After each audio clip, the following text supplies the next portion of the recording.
Good morning, boys and girls. It is Thursday, time for another chapter of Charlotte's Web, and today's chapter is called The Egg Sack. And if you remember, Charlotte was very tired in the night and very quiet. Let's find out what happens. We're down to maybe 3 chapters left, boys and girls, till the end of the book.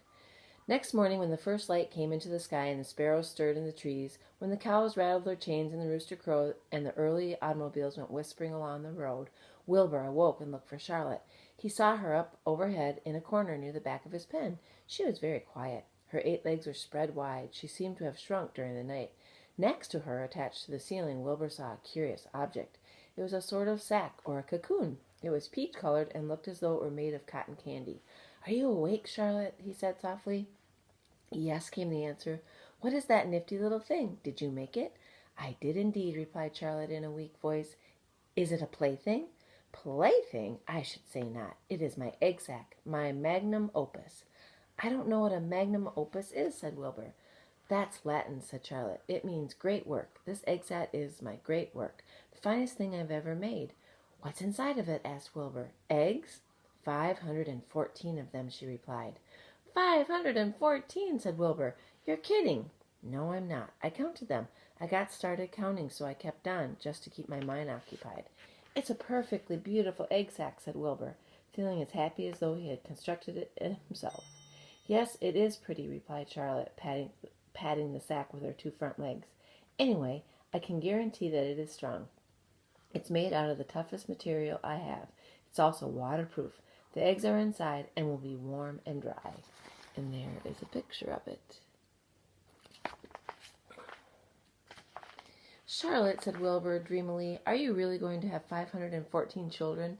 "If nothing happens, yes," she said. "Of course, they won't show up until spring." Wilbur noticed that Charlotte's voice sounded sad. "What makes you sound so downhearted? I should think you'd be terribly happy about this." "Oh, don't pay any attention to me," said Charlotte. "I just don't have much pep anymore.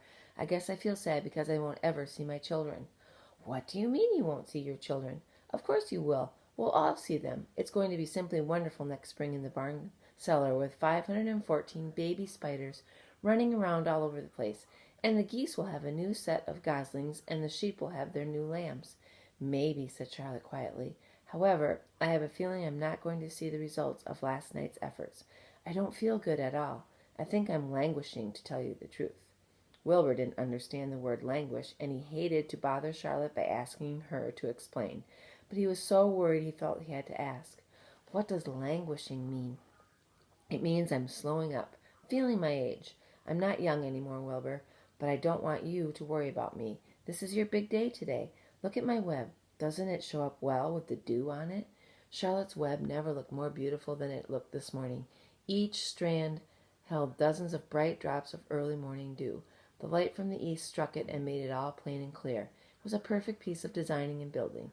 In another hour or two, a steady stream of people would pass by, admiring it, reading it, and looking at Wilbur and marveling at the miracle. As Wilbur was studying the web, a pair of whiskers and a sharp face appeared. Slowly, Templeton dragged himself across the pen and threw himself down in a corner. "I'm back," he said in a husky voice. "What a night!" The rat was swollen to twice his normal size. His stomach was as big around as a jelly jar. And there he is. Can you figure out why he's so big and round? What did he do the night before? "What a night," he repeated hoarsely. "What feasting and carousing. A real gorge. I must have eaten the remains of 30 lunches. Never have I seen such leavings, and everything well ripened and seasoned with the passage of time and the heat of the day. Oh, it was rich, my friends, rich." "You ought to be ashamed of yourself," said Charlotte in disgust. "It would serve you right if you had an acute attack of indigestion." "Don't worry about my stomach," snarled Templeton. "It can handle anything. And by the way, I've got some bad news. As I came past that pig next door, the one that calls himself Uncle, I noticed a blue tag on the front of his pen. That means he has won first prize. I guess you're licked, Wilbur. You might as well relax. Nobody's going to hang any medal on you. Furthermore, I couldn't be surprised if Zuckerman changes his mind about you. Wait till he gets a hankering for some fresh pork and smoked ham and crisp bacon. He'll take the knife to you, my boy." "Be still, Templeton," Charlotte said. "You're too stuffed and bloated to know what you're saying. Don't pay any attention to him, Wilbur." Wilbur tried not to think about what the rat had just said. He decided to change the subject.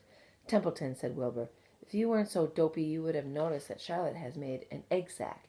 She is going to become a mother. For your information, there are 514 eggs in that peachy little sack. Is this true? Asked the rat, eyeing the sack suspiciously.